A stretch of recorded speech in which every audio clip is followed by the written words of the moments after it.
आज से नए साल के उत्सव की हो रही है तैयारियां शुरू और क्रिसमस धूमधाम से मनाने की तैयारी में हमारे सभी दर्शकों को और दीप आपको, हमारी टीम को मेरी क्रिसमस। बिल्कुल सर, आपको भी ढेरों शुभकामनाएं, मेरी क्रिसमस सर। और त्योहार का सीजन है, थोड़ा वही सोच विचार चल रहा था कि इस बार वो फीलिंग अब तक आई नहीं है जी। क्या आज से, क्योंकि अब हम क्रिसमस वीकेंड और फिर न्यू ईयर में जा रहे हैं, क्या आज से वो फीलिंग आएगी? बिल्कुल आएगी, आपसे जानना है। बिल्कुल आएगी। हाँ, क्यों नहीं आएगी। और देखिए, त्योहार तब आपके लिए ज़्यादा फायदेमंद जबकि आपको एक अच्छा मौका दे पैसा लगाने का और वो पैसा लगाकर पैसा कमाने का। इस पर हमारा फोकस भी होगा। लेकिन आइए उससे पहले जल्दी से आज के ट्रिगर्स देख लिए जाएं, जिनके दम पर हफ्ते के आखिरी दिन हमें करना है आज के सेशन का पूरा विश्लेषण। रिकवरी के बावजूद 350 अंक डाउन लुढ़का है और ये अच्छी खासी रिकवरी के बाद, क्योंकि एक समय लगभग 700 अंक डाउन नीचे था, तो बंद उतना बुरा नहीं हुआ, लेकिन हाँ कमजोरी दिन के दौरान काफ़ी रही। बाकी जहाँ तक एशियाई बाजारों का सवाल है, SGX निफ्टी 100 पॉइंट नीचे है, निक्केई 300 पॉइंट नीचे है, डाउ फ्यूचर्स हल्के हरे निशान में बने हुए हैं। लेकिन 84,000 करोड़ से ज़्यादा की रक्षा खरीद, नए ऑर्डर्स आने की तैयारी में भारतीय कंपनियों के लिए, तो ये एक बड़ा बूस्ट आता हुआ दिख रहा है। इस पर फोकस करना है। प्राइमरी मार्केट का एक्शन भरपूर है। आज 2 खिलाड़ी अपनी पारी की शुरुआत करने जा रहे हैं। लिस्टिंग होगी लैंडमार्क कार्ड्स की, एबेंस होल्डिंग की और रेडियंट कैश, जिसके मैनेजमेंट को कल आपने सुना था, आज ये IPO खुलने जा रहा है। इसका भी होगा पूरा का पूरा विश्लेषण। तो ढेर सारा एक्शन है। जिन लोगों को लगता है कि छुट्टियों का सीजन है और छुट्टियों में कुछ नहीं, तो आज वैसा नहीं है। दुनिया भर में भी और हमारे यहाँ अपने एक्शन में भी कमी नहीं होगी। ना, बिल्कुल भी नहीं। थोड़ा जोश दिलाइए सर, मतलब समझ में नहीं आ रहा है। क्या अमेरिकी बाजार हमारे बाजारों से लीडरशिप ले रहे हैं? क्या हमारे इन्वेस्टर्स पहले ही समझ गए कि थोड़ा सतर्क रहना है, या फिर एक बाजार में मूड माहौल बना हुआ है कि नहीं आज तो हम उल्टा करेंगे, जो सब एक्सपेक्ट कर रहे हैं उसके विपरीत इस समय करना है? भाई वाला मामला है। देखिए, तुम गिरे हम गिरेंगे, हम गिरे तुम गिरो। पहले एक जमाना था कि सिर्फ हमें देख के तुम चलो, कभी कभी तुम्हें देख के हम भी चल सकते हैं। अब वो चीजें तो बदल ही रही ना। एक बड़ी ताकत तो हिंदुस्तान बन रहा है, ये मजाक की बात है। लेकिन अमेरिकी बाजारों में जो कुछ भी हुआ है वो एग्जैक्टली छुट्टियों के पहले का एक्शन है, जो कल आपको होते हुए नजर आया। क्योंकि सोमवार से कमोबेश अगले हफ्ते एक हफ्ते तक अमेरिकी बाजारों में कोई खास एक्शन रहेगा नहीं। और शायद इसी वजह से थोड़ी बहुत प्रॉफिट बुकिंग बिक वाली आती हुई दिखी है। हो सकता है थोड़ा बहुत एक्शन आज और हो, एक संभावना रहती है। बट काफ़ी कुछ हो चुका है अमेरिकी बाजारों में। जितना गिरावट विरावट का माहौल बनना था वो हो चुका है। ज़्यादातर बाजार, बड़े बाजार आज आधा दिन के लिए कामकाज करेंगे। अमेरिका में तो खैर पूरा दिन है, वैसे पूरा दिन है। सोमवार को छुट्टी। सोमवार को ऑलमोस्ट सभी सारे बाजार बंद हैं, हमारे बाजारों को छोड़कर। हम तो खुले रहे। हाँ, हम तो इस बार 1 जनवरी को नहीं ट्रेडिंग। हाँ, थैंकफुली नहीं है। तो फिर हम हमारे व्यूअर्स को विश कैसे करेंगे? चलिए, संडे है इसलिए छुट्टी है। लास्ट टाइम मैं सैटरडे बोल दिया था उत्साह में, संडे है इस बार। एनीवे, सो जहाँ तक अमेरिकी बाजारों का सवाल है, कल अमेरिकी बाजारों में जो तेज गिरावट हुई वो बिना किसी वजह की हुई। कोई ऐसा बड़ा खास कारण ट्रिगर नहीं था। ये एग्जैक्टली ये गिरावट वैसी थी दीप, जो 2 दिन पहले हमने भारतीय बाजारों में देखी। उस दिन हम ढूंढ रहे थे हुआ क्या, गिरा क्यों, राइट? सो कभी कभी होता है कि जब बाजार आपके थोड़े ओवरबॉट हो तो प्रॉफिट बुकिंग आना लाजमी है। दिक्कत की बात डाउ में नहीं है, दिक्कत की बात डाउ के बाहर है, और वो है नेस्डेक में। नेस्डेक फिर से ऊपरी स्तरों से गिर गिराकर 35 पॉइंट का करेक्शन आ चुका है। लेकिन मैं इसी में मौके देख रहा हूँ। अच्छा, हाँ, आप देखिए टेस्ला का स्टॉक सबसे बड़ा अंडर परफॉर्मर इस साल मेरे ख्याल से 60% से ज़्यादा, 70 हो गया ऑलमोस्ट। अब 70 हो गया। हाँ, कल 9% गिरा, 8-9%। हाँ, बराबर। तो 8.8% कल जो गिरा है, उसके बाद लगभग आप देखिए टेस्ला आपके लिए। सो आई थिंक नेस्डेक वापस से 35% 40% की रेंज में जो आ रहा है, ये आपको याद होगा 15 जून के आसपास जब अमेरिकी बाजार इसी तरह के बॉटम पर थे, तब हमने कहा था कि नेस्डेक में SIP करने का मौका है। अब भी फिर से नेस्डेक में SIP करने का मौका है। वापस आ रहा है? हाँ, आ गया है। अच्छा, आ गया है। हाँ, आ गया है। देखो, आपको अच्छे भाव और अच्छी खबरें, अच्छा माहौल भी अच्छा और सस्ते भी शेयर मिले, ऐसा तो कैसे होगा? बिल्कुल। सस्ता माल तो तभी मिलता है जब सेल लगती है, जब माहौल खराब होता है, जब किसी को लेना नहीं है। करेक्ट। सो आई थिंक अगर इन्वेस्टर्स के लिए तो ये बढ़िया मार्केट है अगर आपको पैसा लगाना है। ट्रेडर्स के लिए अपनी चिंताएं होती हैं, उनको रोज का मिनट का घंटे का देखना होता है, तो उनकी अपनी अलग स्ट्रेटेजी है। इन्वेस्टर्स के लिए तो मुझे लगता है कि एक अच्छा मौका बाजार दे रहा है। सो आई थिंक अब से लेकर जनवरी के फर्स्ट हाफ तक कोई खास बड़ी चिंताएं अभी दिखती नहीं।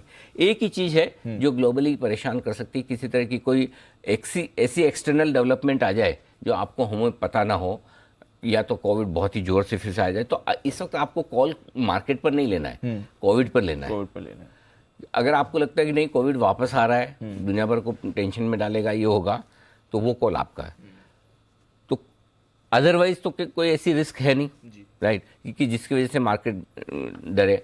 अगर समझो कोविड की रिस्क की वजह से डरते भी हैं, तो भी सबको पता है कि कोविड से 2 बार निपट चुके, तो तीसरी बार भी निपट लेंगे, राइट। सो ऐसे मुझे लगता है कि इस समय आपको मार्केट में मौके ढूंढने हैं, सिंपल सी चीज़ है। सो मुझे ग्लोबल मार्केट से बहुत खराब नहीं दिख रहे, और हल्की फुल्की प्रॉफिट बुकिंग के बाद ग्लोबल मार्केट भी अब संभलने की तैयारी में होनी चाहिए, ठीक है। ये जो चाइना की कोविड सिचुएशन है सर, क्योंकि बात एक तो चाइना है, तो यू कैन नेवर ट्रस्ट कि वहां से क्या आ रहा है, कोई ऑफिशियल सोर्स से तो कुछ निकल कर नहीं आता है। दोनों तरह की इतनी सारी जो खबरें आ रही हैं कि केसेस इतने हैं, हॉस्पिटलाइजेशन इतने हैं, डर इतना है, उसके सामने इन्होंने ढील दे दी है, रिस्ट्रिक्शंस कम कर दिए हैं, और रिस्ट्रिक्शंस कम कर रहे हैं, डिमांड इनकी बढ़ रही है। मानना किस बात को है?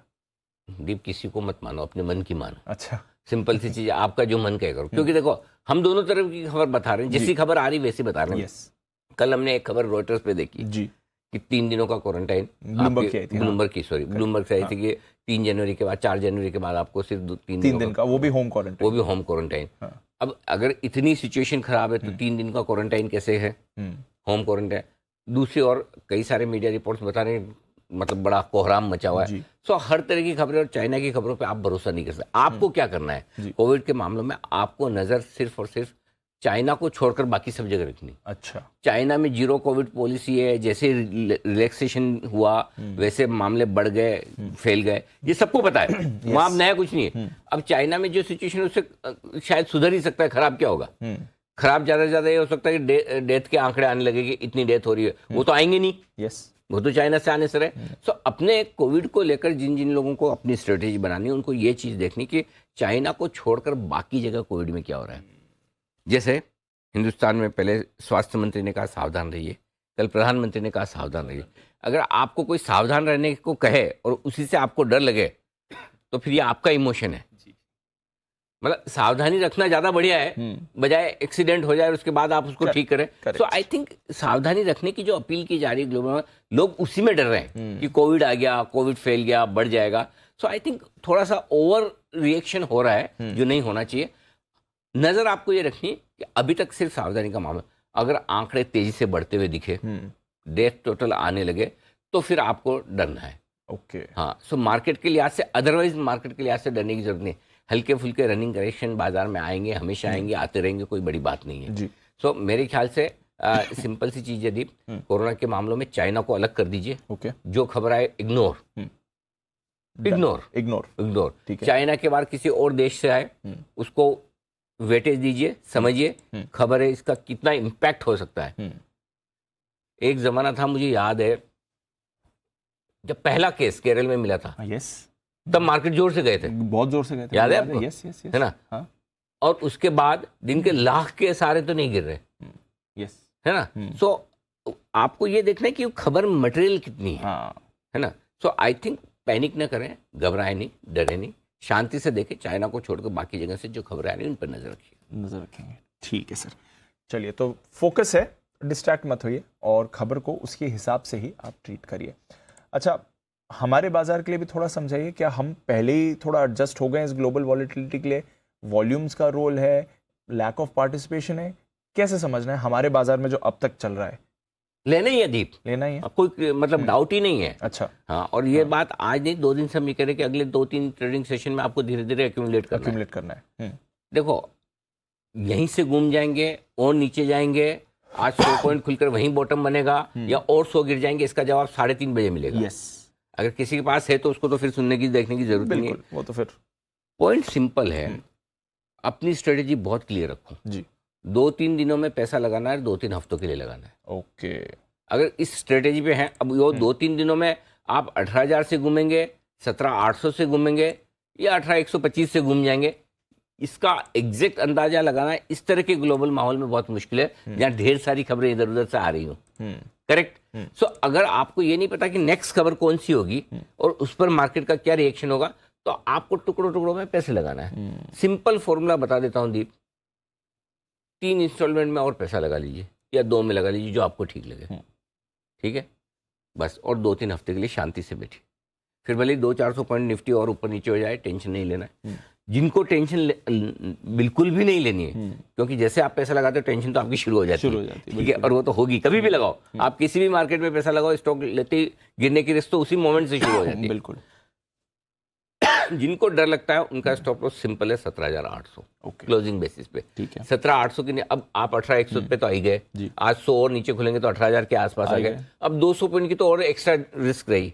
तो अगर आपको डर लगता है तो 17,800 का स्टॉप लॉस रखिएगा, नहीं तो मुझे तो लगता है कि 18,000 के आसपास एक इंस्टॉलमेंट आपकी जानी चाहिए।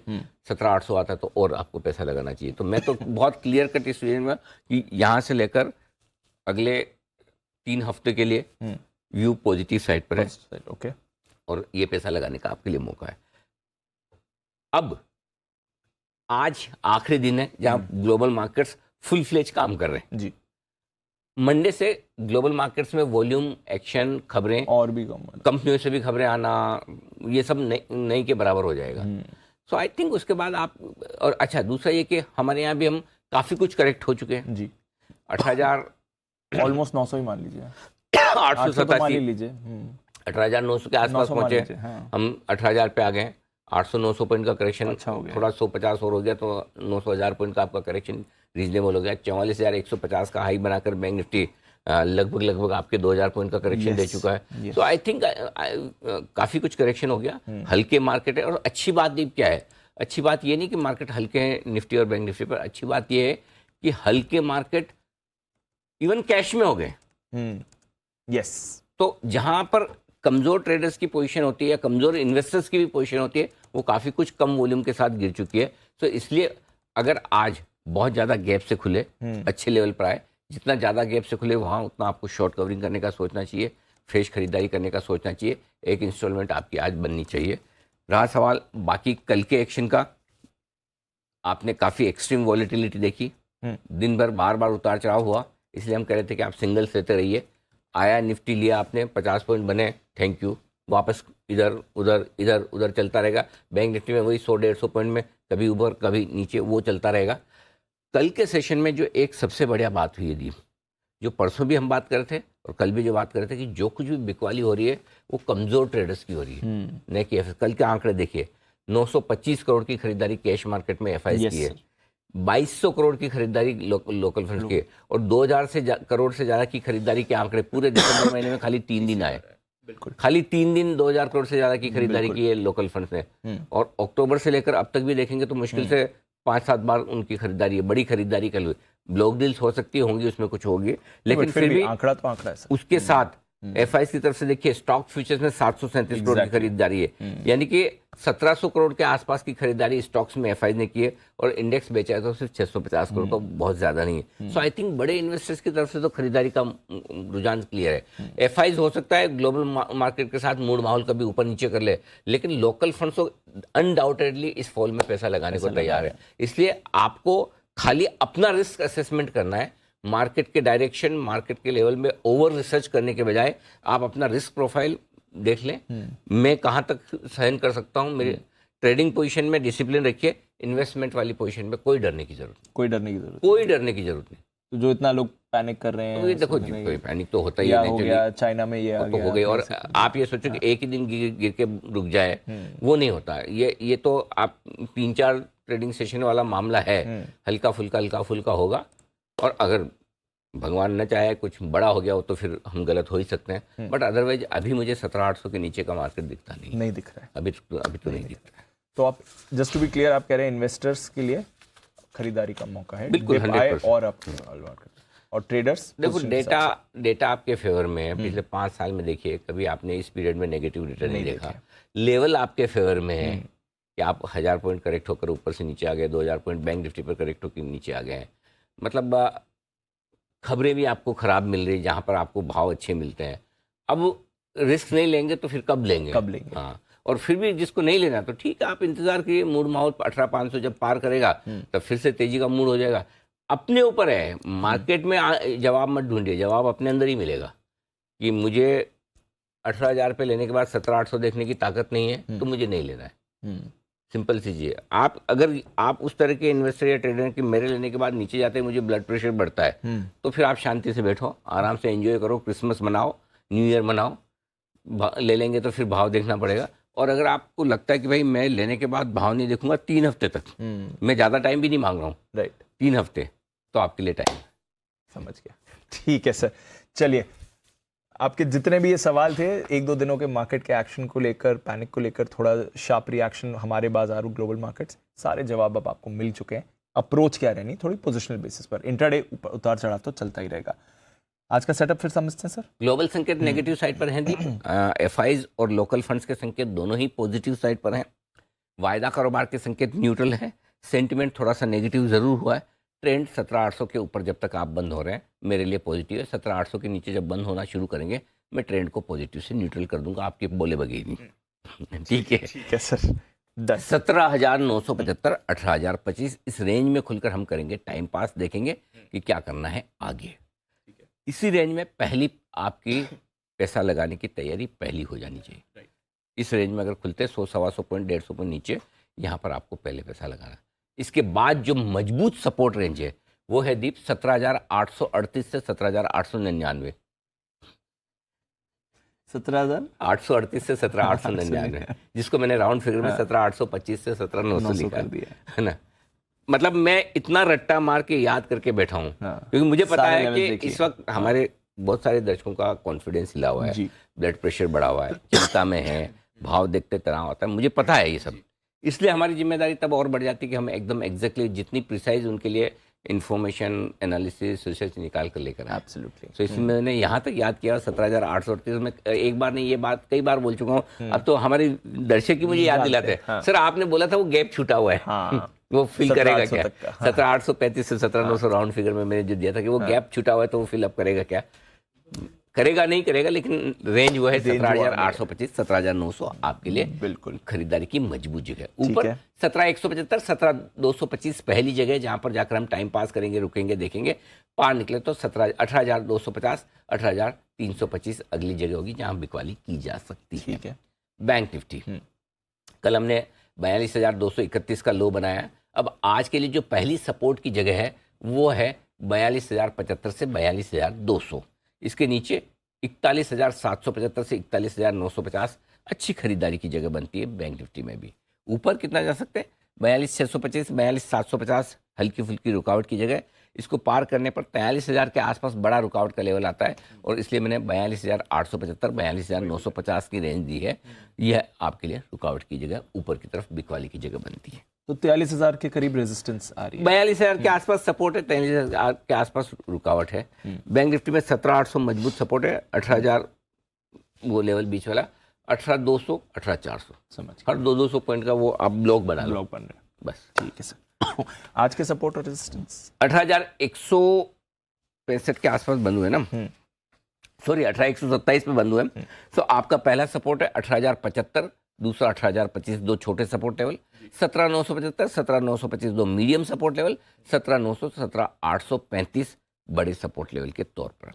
हायर साइड पर 18,150 200 दो छोटे लेवल हैं। 250 275 दो मीडियम लेवल है। 18,300 बड़े लेवल के तौर पर। 5 ही काफ़ी है, ये भी आ जाए तो बहुत लोगों को चैन की सांस ले। 18,300 भी माउंट एवरेस्ट लगने लगा है। कल 500 की बात हो रही थी, कैसे चलेंगे कैसे चलेंगे। देखिए दीप, यही डिसिप्लिन काम आता है। जब BTST कॉल पे पहली बार 18,700 के नीचे बंद हुआ, वहाँ हमने अलर्ट किया, अब डेली वाली पोजीशन में था। 18,500 के नीचे हमने पोजिशनल को ट्रेडर्स को, सेम बैंक निफ्टी में 43,000 टूटते ही कि आप नीचे बंद हो रहा है। आप सोचो अगर आप 43,000 पे डिसिप्लिन रखते हैं तो 42,200 तक के लेवल में आप कितने कंफर्ट होते हैं। एग्जैक्टली 18,700 पे रखते हैं तो 18,200 पे, 18,500 पे भी रखते हैं। तो ये डिसिप्लिन ट्रेडर्स के लिए बहुत जरूरी है। बिल्कुल, इन्वेस्टर्स को रोज के मूवमेंट में और वो करने की जरूरत है कि मैं एकदम टॉप पे बेचूंगा, एकदम बॉटम पे लूंगा, वो आप छोड़ दो, वो आपका काम नहीं। लेकिन ट्रेडर्स को ये डिसिप्लिन रखना जरूरी है। इस फॉल में अगर आपके पैसे लग भी गए कोई बात नहीं, कम से कम अगर आपने ये डिसिप्लिन सीख लिया तो आगे लाइफ में आपके बहुत काम आ जाएगा। एग्जैक्टली। तो जहां बड़ा लेवल टूटता है ना, अब इससे ज्यादा तो क्या मिलेगा कि 18 ट्रेडिंग सेक्शन तक 43,000 के ऊपर बैंक निफ्टी बंद होता है। 15-16 ट्रेडिंग सेशन 18,500 के ऊपर निफ्टी बंद हुआ। तो इससे समझ में आना चाहिए कितना बड़ा लेवल है जो टूट रहा है, और अगर उसमें हम डिसिप्लिन नहीं रखेंगे तो क्या करेंगे। इसलिए फिर अपन फिर किसी को भी दोष दे दें, मेरे को दे दो, आपने बोला था, किसी XYZ को दे दो, उससे कुछ मिलेगा नहीं। Correct sir, correct. So discipline तो अंदर से ही लाना पड़ेगा, लेवल्स हम तो खाली बोल सकते हैं। बिल्कुल सर, डिसिप्लिन लाना और स्टॉप लॉस लगाना तो लोगों का काम है ना। बिल्कुल। एनीवे, सो ये आपके लिए लेवल्स हो गए। अब बैंक निफ्टी के दे दूं, 42,400 के आसपास हम बंद हुए। 42,225, 42,150 दो छोटे लेवल हैं। 42,075, 41,950 दो मीडियम लेवल है, और इसके नीचे ढेर सारे लेवल है। आज 8 दिए मैंने, क्योंकि क्या है, अब ये फॉल वाले मामले में क्या होता है, कई बार आजकल बड़ा हो जाता है, तो आपको क्या है, लेवल्स ध्यान में रहनी चाहिए। आए नहीं आए वो वाली इंपॉर्टेंट नहीं है। सपोज 41,950 आ गया, तो आपको पता होना चाहिए नेक्स्ट सपोर्ट का है 41,850, फिर 41,775, 675, 600। ये आपकी तैयारी है, ये सिलेबस है। जरूरी नहीं कि क्वेश्चन आए एग्जाम में, बट जानना चाहिए, जानना आपको पता होना चाहिए कि इसके बाद मेरा लेवल क्या है, इसके बाद मेरा लेवल क्या है, वो पता होना। हायर साइड पे 42,550, 42,625 दो छोटे लेवल हैं। 42,750, 875 और 42,950 में ज़्यादा आज एम्बिशियस नहीं हूँ। ये 43,000 के ऊपर के दिख जाए और मैं गलत हो जाऊँ तो मुझे कोई आपत्ति नहीं है, लेकिन फिलहाल 42,950 आपका ऊपर का टॉप दिखता है। ठीक है सर, डेटा थोड़ा समझाएं सर। FIs की इंडेक्स लॉन्ग पोजीशन 2% घटी है, 46%, ठीक है, कोई दिक्कत की बात नहीं। पुट कॉल रेशियो कंफर्टेबल है, लाइट तो नहीं है उतना जितना कल था, 0.88 निफ्टी पे। बैंक निफ्टी पर 0.74 है, थोड़ा बढ़कर आया है।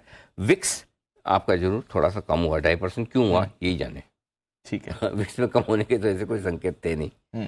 अब आइए स्टॉप लॉस। अब एग्जिस्टिंग पोजीशन पे अब जो नेक्स्ट स्टॉप लॉस है, या तो आप दो लगा लो। एक तो होता है आपका 17,800 का, जो दूर का स्टॉप लॉस है, 300 पॉइंट दूर। अगर वो नहीं लगाना है तो 17,950 का आप लगा लीजिए, क्योंकि 17,975, 18,025 हम वो स्ट्रॉन्ग सपोर्ट जोन आज के लिए पहला देख रहे हैं। उसके नीचे ट्रेड करना शुरू करते हो 17,950 आप इंट्राडे क्लोजिंग पर लगा सकते हैं। बैंक निफ्टी में कल का लो जो है 42,200, वो आपका स्टॉप लॉस होगा डे ट्रेड्स के लिहाज से, और क्लोजिंग के लिहाज से होगा 42,000। आप चाहें तो स्विच कर सकते हैं आपकी मर्जी के हिसाब से, यहाँ पर आपको छूट है। अगर आपको स्टॉप लॉस में कोई बदलाव करना है तो तेजी की पोजीशन में स्टॉप लॉस में निफ्टी और बैंक निफ्टी दोनों में आप बदलाव करना चाहते हो तो आप कर सकते हैं। अब आइए शॉर्ट साइड पे 18,325, इसमें कोई बदलाव नहीं होगा। ओके, इंट्राडे क्लोजिंग ये ठीक है, यही रखिए, ज़्यादा बढ़िया है। बैंक निफ्टी इसमें भी बदलाव ना करें तो बेहतर है, 43,000 इंट्राडे और क्लोजिंग। हाँ, नीचे ला सकते हैं आप, ऊपर नहीं ले जाएं, क्योंकि एक बार 18,325 के ऊपर ट्रेड करना शुरू करा तो एक बार करेक्शन, फिर आपको नीचे पता चल जाएगा कि मेरा बॉटम बना हुआ है ना। 43,000 के ऊपर आया तो फिर आपको पता चल जाएगा कि 42,200 पे मेरा बॉटम बन गया। इसलिए ऊपर वाले स्टॉप लॉस जो है वो फॉलो करने। आप छोटा करना चाहें तो कर सकते हैं। फॉर एग्जाम्पल मुझे तो 43,000 नहीं रखना था, मुझे 42,625 ही रखना, कर दो कोई बात नहीं, रिस्क कम रखने में हर्ज नहीं है, रिस्क बढ़ानी नहीं है, बस इतना जाना। ठीक है सर, डन। नई पोजीशंस पे खरीदना है निफ्टी 17,925, 18,025 इस 100 पॉइंट की रेंज में धीमे धीमे एक्यूमुलेट करें, और टारगेट स्टॉप लॉस जो बनेगा 17,800 का होगा, स्ट्रिक्टली फॉलो करना है। 18,075, 125 दो छोटे टारगेट, 18,150, 18,200 दो मीडियम टारगेट, 18,250, 18,275 के बड़े टारगेट के लिए करनी है खरीदारी। क्रिस्टल क्लियर है, इसमें कहीं कोई इफ बट की बात नहीं, बहुत परफेक्ट लेवल है, परफेक्ट डेटा है। और अगर आपकी रिस्क लेने की ताकत है, जितना आप हजम कर सकें उतना खाएं ज़रूर। शॉर्ट करना चाहते हैं जरूर शौक फरमाएं।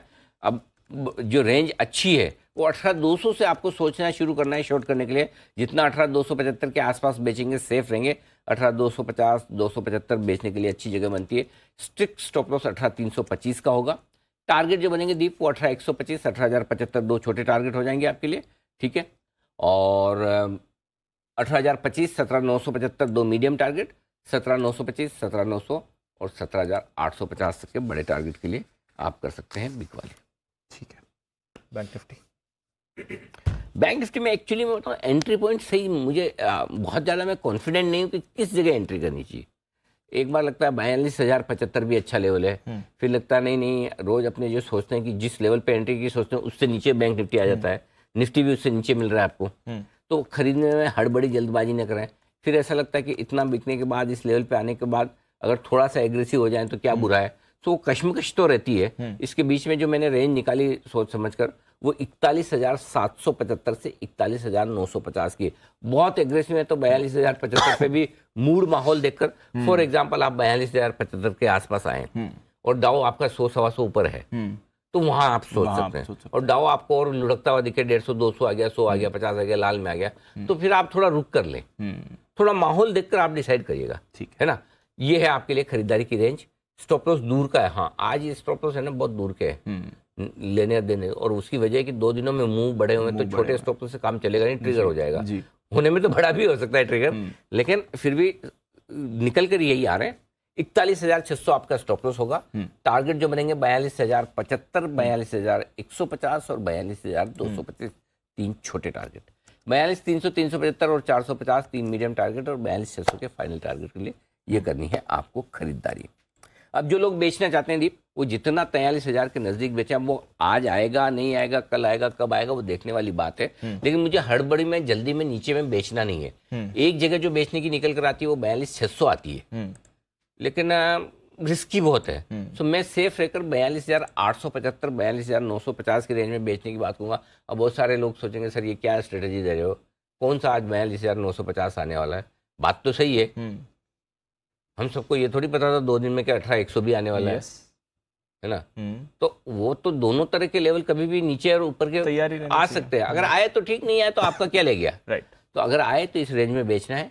43,150 का दूर का स्टॉप लॉस है, 42,750, 625 2 छोटे टारगेट, 42,550, 42,425 2 मीडियम टारगेट, 42,300, 42,225 के फाइनल टारगेट के लिए। Thank you very much. Done sir, understood. By the way, एक और इंडिकेशन जो यूजुअली आप यूज भी करते हैं, मेंशन भी करते हैं कि बाजार ओवरहीटेड है जब बैन लिस्ट में बहुत सारे स्टॉक्स हो जाते हैं। हफ्ते की शुरुआत में 7 स्टॉक्स थे बैन में, आज सिर्फ 1 स्टॉक बचा हुआ है बैन में, क्योंकि कल IRFC और IRCTC माफ कीजिएगा, और साथ ही GNFC ये भी बैन से निकल आए। एक और ट्रिगर है जो मैं मिस कर गया अभी तक, मतलब मैं उसको स्टडी नहीं कर पाया, 2-3 दिनों से बिजी काफ़ी ज़्यादा चल रहा था, ऑफिस में भी बाहर भी।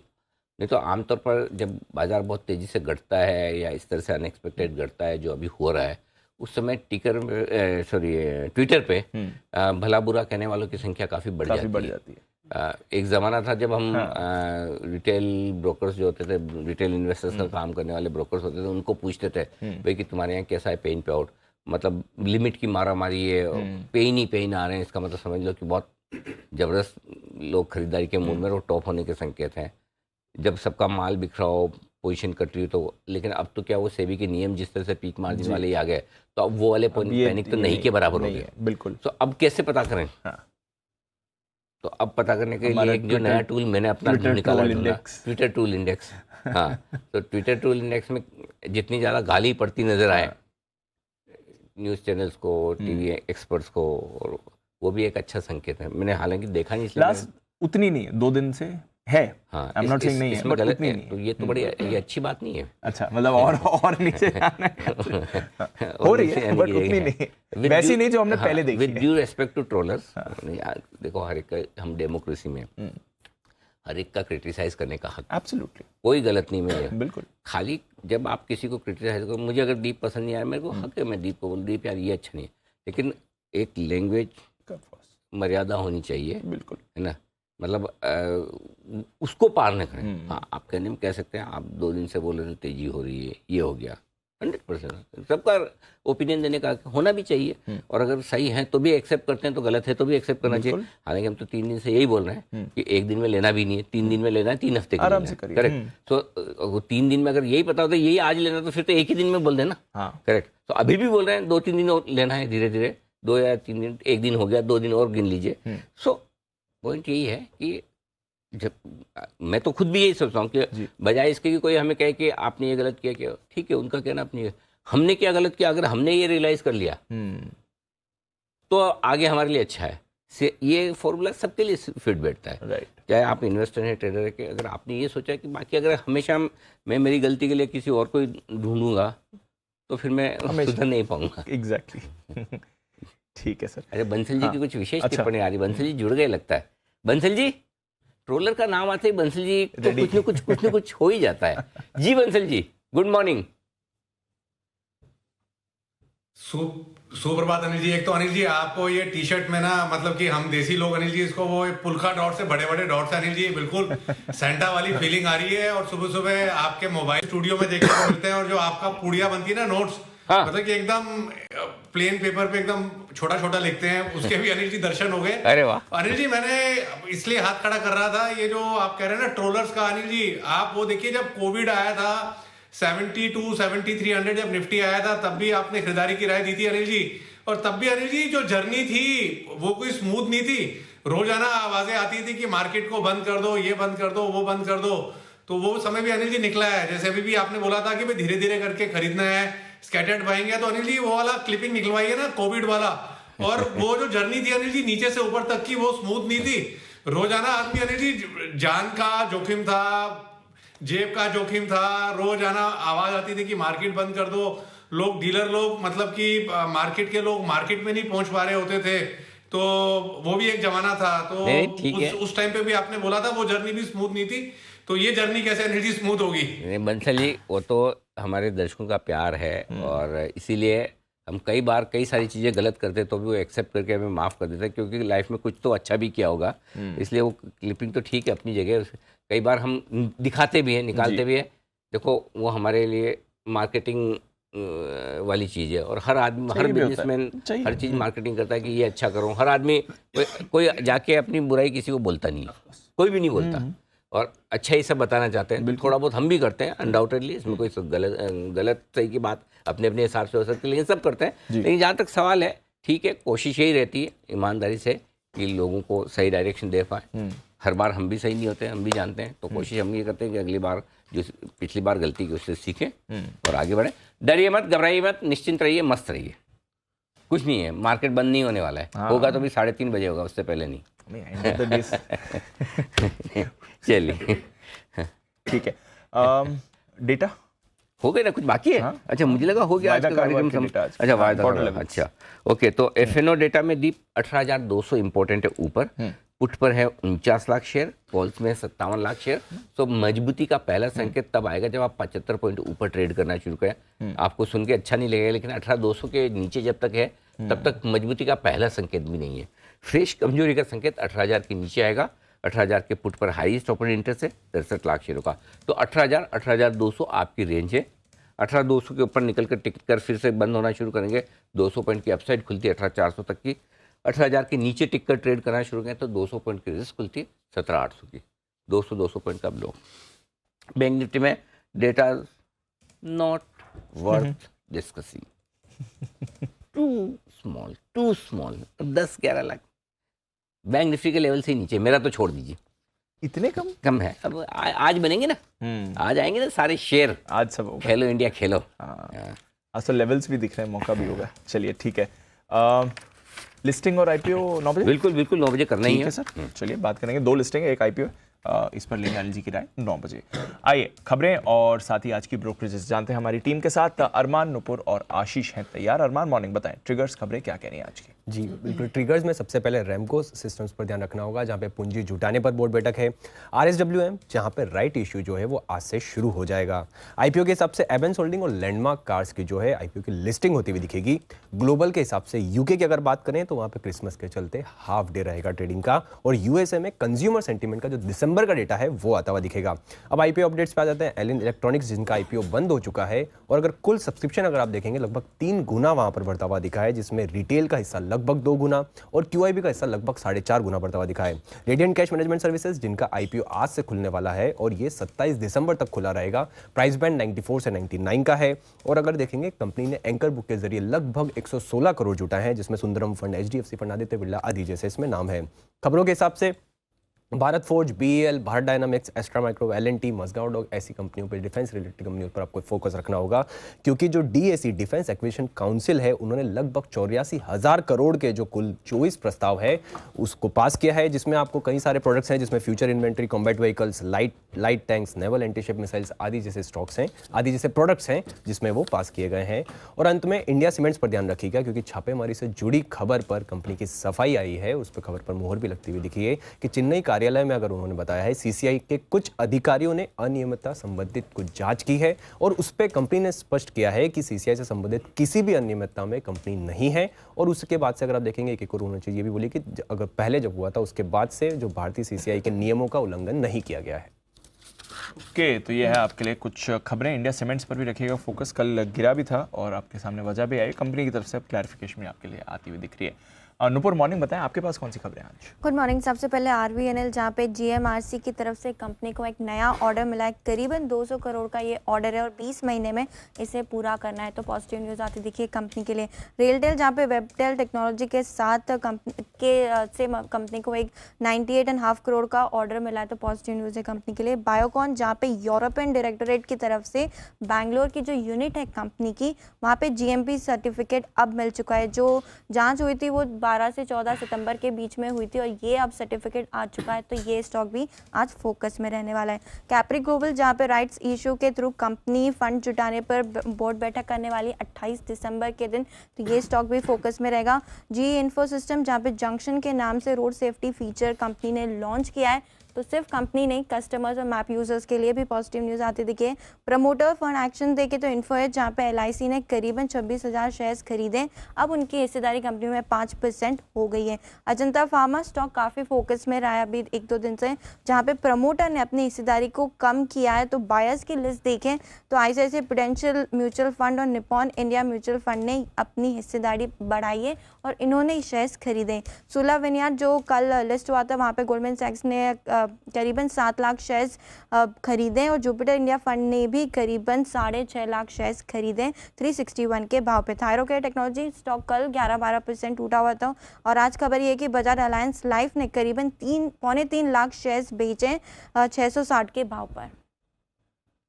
ओके, तो ये है आपके लिए सारी की सारी खबरें। थायरोकेयर कल वॉलेटाइल एक्शन था, स्टार्टिंग में बड़ी तेजी थी, उसके बाद बड़ी गिरावट भी है, ऑलमोस्ट 11% नीचे बंद हुआ। अब आपको वजह भी पता चल रही है। आइए फिर ब्रोकरेजेस आज क्या कह रही हैं, क्या कहना है उनका, ये जानते हैं एफआईआर में।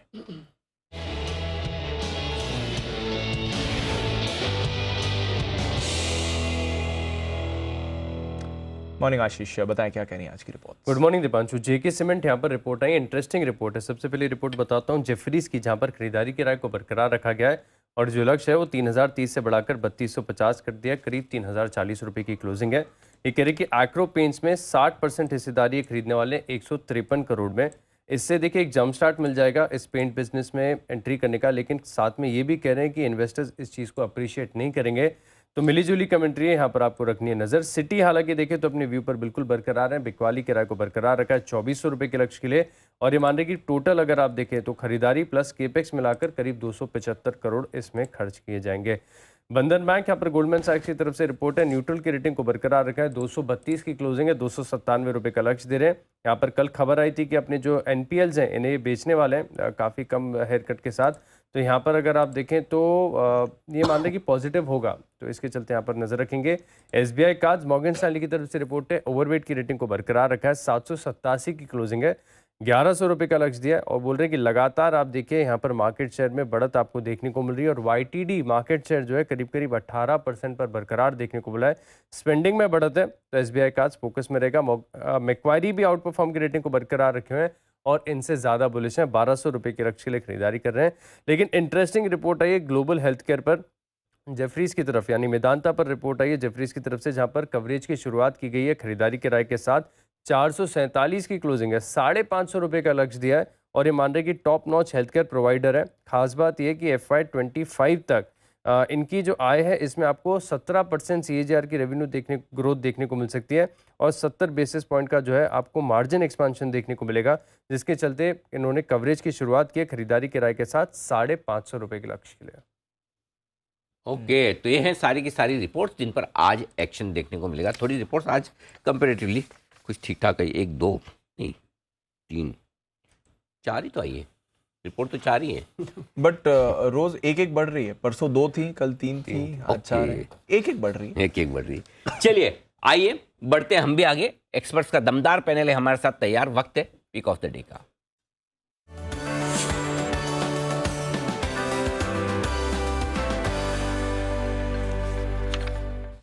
कुणाल जी सुप्रभात, करें शुरुआत।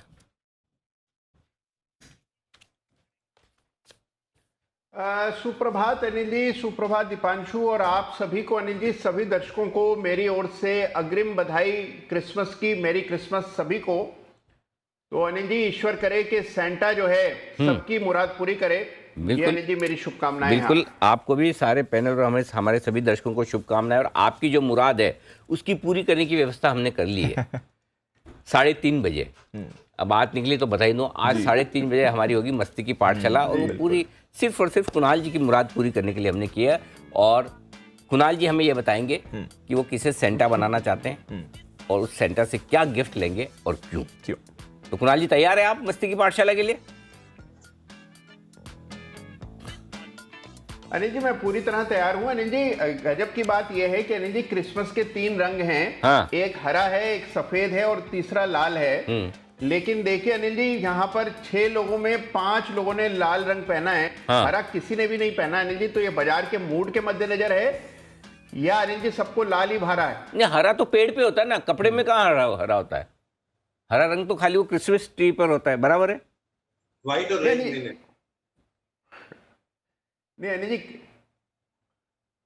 अनिल जी देखिए, क्रिसमस के 3 रंग हैं अनिल जी। आप कहीं पर भी जाएं तो देखें, क्रिसमस में लोग हरा भी पहनते हैं, ऐसी बात नहीं है। अच्छा, तो चलिए, आज आपने हमारा ज्ञान बढ़ा दिया, तो कर लेते, कोशिश करते, हरा दिखाते, आपको हरा भी दिखाते। चलिए, चिंता मत कीजिए। अब कुणाल जी ने बोल दिया तो कुणाल जी के लिए हरे रंग की व्यवस्था, हाँ, की जाएगी, व्यवस्था की जाएगी। Sir, keep patience, we will come right back. बताएं sir, pick of the day.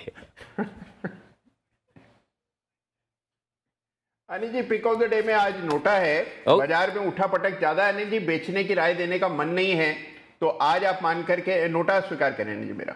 Okay, तो ये है आपके लिए नोटा, सहर्ष स्वीकार है। आइए, हमारे साथ हिमांशु जी भी जुड़ चुके हैं। हिमांशु जी, सुप्रभात, बताएं सर। जी सुप्रभात दीप, और सभी को भी सुप्रभात। अनिल जी, इरादा तो मेरा भी नोटा का ही था, क्योंकि बहुत मेहनत करने के बाद, बहुत चार्ट देखने के बाद, ना तो कोई कंक्लूसिव सेल स्टॉक ही रडार पे आ रहा था, ना कोई बाइंग के लिए इतना कॉन्फिडेंस मिल रहा था। लेकिन फाइनली एक कैश स्टॉक मेरे रडार पर आया है, जो कि मुझे लगता है 1 से 2 दिन के नजरिए में एक अच्छी तेजी दिखा सकता है। स्टॉक का नाम है JBM ऑटो, JBM जिसका टिकर है। 493 रुपए का क्लोज है अनिल जी। और यहाँ पर मंदी के बाजार में भी कल एक काफी अच्छा क्लोज और एक ब्रेकआउट देखने को मिला है, तो मुझे लगता है कि यहाँ पर एक तेजी की पोजीशन बनाई जा सकती है। आज थोड़ी सुस्त शुरुआत है, तो कल की क्लोज से थोड़ा अगर नीचे मिलता है तो बेटर रिस्क रिवॉर्ड देखने को मिलेगा। 475 रुपए का स्टॉप लॉस मेंटेन करना है, और अपसाइड में 525 और 540 रुपए जैसे टारगेट्स यहाँ पर मुझे लगता है कि 1 से 2 सेशन में देखने को मिल सकते हैं। तो JBM ऑटो मेरी तरफ से आज का pick of the day. Okay, JBM auto में खरीदारी करने की राय। सुमित जी, गुड मॉर्निंग, बताएं sir, pick of the day. Good morning Anil ji, good morning Anil ji. Pick of the day के तौर पे मेरे पास बाय का स्टॉक है। स्टॉक जिसके अंदर बाय करके चलना चाहिए और जिस पे नजर रखनी चाहिए वो है एशियन पेंट्स। एशियन पेंट्स के अंदर कल लोअर लेवल से एक रिबाउंड देखने को मिला था, स्टॉक के अंदर बाइंग मोमेंटम बना था, तो अब स्टॉक के अंदर यहां से फॉलोअप मूव कंटिन्यू हो सकता है। खरीदारी करें एशियन पेंट्स के अंदर। स्टॉप लॉस लगाए 3020 का, 3080 3070 के आसपास आज डिप में खरीदारी कर सकते हैं। 3020 का इसके अंदर नीचे में स्टॉप लॉस लगाना है। एशियन पेंट में यहां से जो ऊपर का मूव देखने को मिलना चाहिए, उसके अंदर जो ऊपर के टारगेट देखने को मिल सकते हैं, 3150 का पहला टारगेट होगा, 3180 का दूसरा टारगेट होगा। तो एशियन पेंट्स पे नजर रखना है 3020 के स्टॉप लॉस से 3150 3180 के टारगेट्स लिए। ओके, 3150 3180 2 टारगेट खरीदें आप एशियन पेंट्स। ये राय सुमित जी की तरफ से। आइए, सिद्धार्थ जी की राय भी जान ली जाए। सिद्धार्थ जी, सुप्रभात, बताएं सर, आपको क्या पसंद है? Good morning Anil ji, good morning Deepanshu और सभी को। मेरी क्रिसमस सभी को। और सेंटा क्लॉज आएगा तो अगले साल से हर महीने सिर्फ 1000 पॉइंट निफ्टी देके जाए। 12 महीने के लिए 1000 पॉइंट हर महीने देके जाए, बस यही मेरी इच्छा है। तो ये है सेंटा क्लॉज से गिफ्ट। और दूसरी बात की आज का जो पिक ऑफ द डे के हिसाब से मैं एक शॉर्ट टर्म पिक दूंगा, आज का तो सिर्फ नहीं होगा, बट ये फार्मा स्पेस से है, क्योंकि मुझे लगता है कि जिस हिसाब से सिचुएशन बना है अब फार्मा स्पेस थोड़ा अट्रैक्टिव बनते जा रहा है। एल्केम लैब पे खरीदारी की राय है। शॉर्ट टर्म यानी 1 हफ्ते 10 दिन का नजरिया अगर आप रखें तो 3260 3260 का टारगेट हो सकता है। फार्मा न्यूट्रास्यूटिकल्स में काफी दमदार कंपनी है, 10% की ग्रोथ देखी गई है Q2 में। और सबसे बड़ी चीज की ग्रोथ जो है वो एंटी डायबिटिक ड्रग में 4x आई है मार्केट ग्रोथ। तो मैं मानता हूं कि अल्केम लैब 3260 के टारगेट के लिए शॉर्ट टर्म पर्सपेक्टिव से खरीदारी की जा सकती है। ओके, तो ये है आपके लिए राय अल्केम लैब पर खरीदारी की सिद्धार्थ जी की तरफ से। बंसल जी से भी लेनी है हमें उनकी आज की पिक। बताएं सर, कुछ देंगे या नोटा देंगे?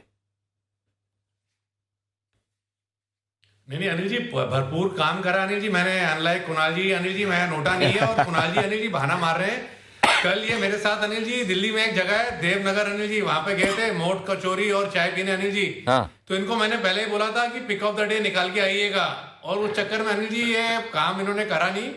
खा पी के अनिल जी वापस जाके सो गए। तो मैंने तो अनिल जी काम करके गया था, तो मेरे पास पिक ऑफ द डे है और मेरी बिकवाली की राय है जी महिंद्रा एंड महिंद्रा पर अनिल जी 1275 1275 का स्टॉप लॉस लगाना है, 1172 1172 के टारगेट के लिए M&M Anil ji cell call है। एक्चुअली अनिल जी कुणाल जी ने आज तक दिल्ली भी पूरी तरीके से देखा नहीं है, तो कल पहली बार उनको मैं देवनगर लेके गया था। वहाँ फेमस मोट कचौरी और चाय वाय मिलती है अनिल जी ठेले पर, तो वो उनको खिला पिला के लाया हूँ अनिल जी। अच्छा, तो मतलब इसी का बदला आप ले रहे हैं, सारी पोल खोल रहे हैं।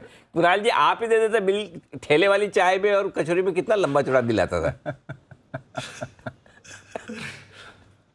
अनिल जी देखिए, अब ये खुद ही कह रहे हैं अनिल जी कि ठेले पर ले गए थे। अनिल जी बताइए, अनिल जी आज तक एक ही जगह लेकर के गए हैं और वो भी ठेले पर, और उसके बाद भी अनिल जी मुझे पर आरोप लगा रहे हैं अनिल जी। चलिए, आपके पास 2 in 1 है। ऐसे अच्छे दोस्त रखे, अलग से दुश्मन रखने की जरूरत ही नहीं है। बहुत ही बढ़िया। लेकिन यही प्यार है, टकरार में भी प्यार है। बिल्कुल। तो ये हम एंजॉय करते हैं। बंसल जी और कुणाल जी के बीच की जो बॉन्डिंग है, केमिस्ट्री है वो। जी डिफेंस स्टॉक्स आज ये फोकस में रहेंगे, और सिद्धार्थ जी से राय भी लेनी है डिफेंस स्टॉक्स पर। सिद्धार्थ जी, बड़ा ऑर्डर 84,000 करोड़ से ज़्यादा का ऑर्डर, 24 आइटम्स ऐसे हैं जिसमें कॉम्बैट व्हीकल्स हैं, लाइट टैंक्स हैं, एंटी शिप मिसाइल्स हैं, नई मिसाइल रेंजेस सिस्टम है, गाइडेंस बॉम्ब्स हैं। जरा राय दे सर, डिफेंस स्पेस में अच्छा कौन सा लग रहा है? कल तो हमने थोड़ी मुनाफा वसूली अक्रॉस देखी थी, बट अगर कोई डिफेंस स्टॉक खरीदना हो तो आपकी राय क्या रहेगी? बिल्कुल दीप, आप एकदम सही कह रहे हैं, और ये मैं बार बार रिपीट करता हूं कि आज डिफेंस हम बहुत छोटे से सेक्टर के हिसाब से लिहाज से देखते हैं। आने वाले 5 साल में ये मेन स्ट्रीम सेक्टर होगा जो निफ्टी का पार्ट होगा। तो मैं मानता हूं कि डिफेंस डेफिनेटली ये जो आत्मनिर्भर भारत की स्टोरी है, और जो 80,000 करोड़ के ऊपर के जो ऑर्डर क्लियर हुए हैं, भारत इलेक्ट्रॉनिक्स इसमें टॉप पिक हो सकता है, क्योंकि सबसे बड़ी कंपनी अगर डिफेंस की कोई हो तो वो है भारत इलेक्ट्रॉनिक। इसके साथ ही हिंदुस्तान एरोनॉटिक्स के लिए भी काफी फायदेमंद हो सकता है ये पूरा ही सेगमेंट। तो Bharat electronics, Hindustan aeronautics, defence space में आपको बिल्कुल बने रहना है, छोड़ना नहीं है स्टॉक को। छोड़ना नहीं है स्टॉक को, ये राय है आपके लिए। डिफेंस स्पेस में बने रही, हिंदुस्तान एरोनॉटिक्स भी अच्छा लग रहा है। मजगांव डॉक, एक बार इस काउंटर पर भी राय ले लेते हैं। थोड़ा रीसेंट करेक्शन रहा है, बट इस साल का one of the top performing counter रहा है। कल 800 के नीचे थोड़े समय बाद हमने मजगांव डॉक को बंद होते जरूर देखा है। बंसल जी एक बार चार्ट पर राय दें सर, मजगांव डॉक।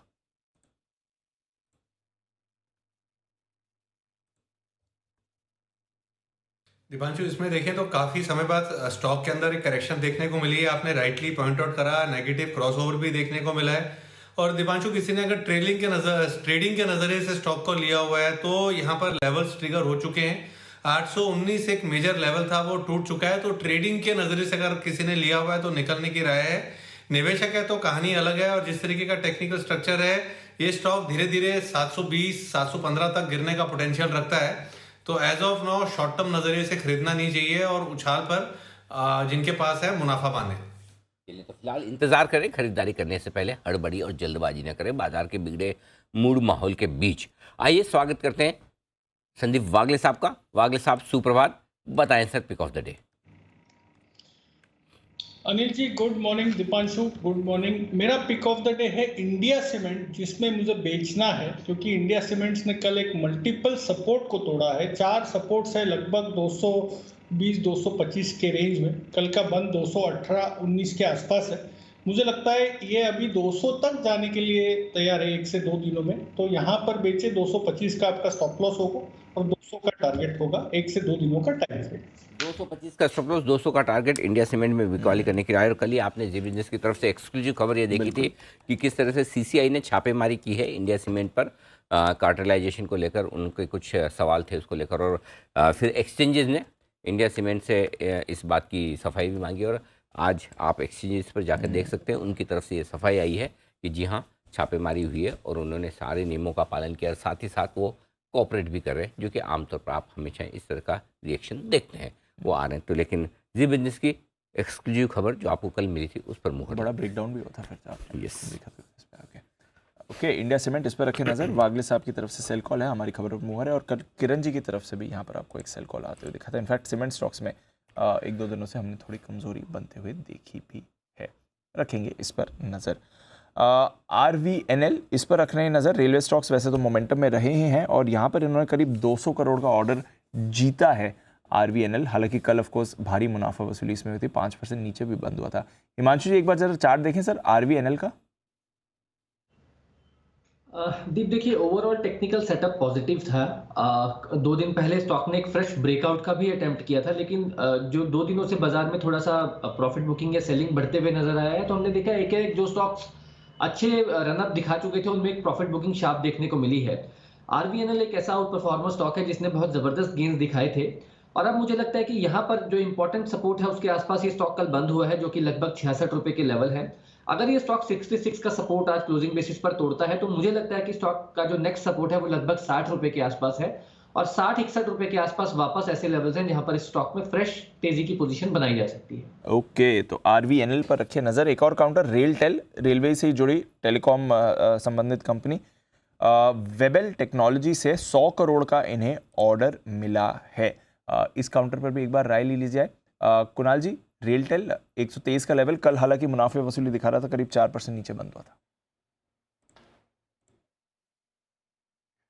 देखिए, एक ब्रेकडाउन कल के ट्रेड में दीपांशु देखने को मिला, साथ ही एक पैटर्न भी यहाँ पर बना है जिसको हेड एंड शोल्डर पैटर्न कहते हैं। एक तिरछी नेकलाइन अगर इस पैटर्न पर डाली जाए तो वो करीबन 128 के आसपास कल टूट गई है, और बहुत संभावना है कि अब यहाँ पर जो मेजर सपोर्ट 115 का है वहाँ तक स्टॉक नीचे फिसले।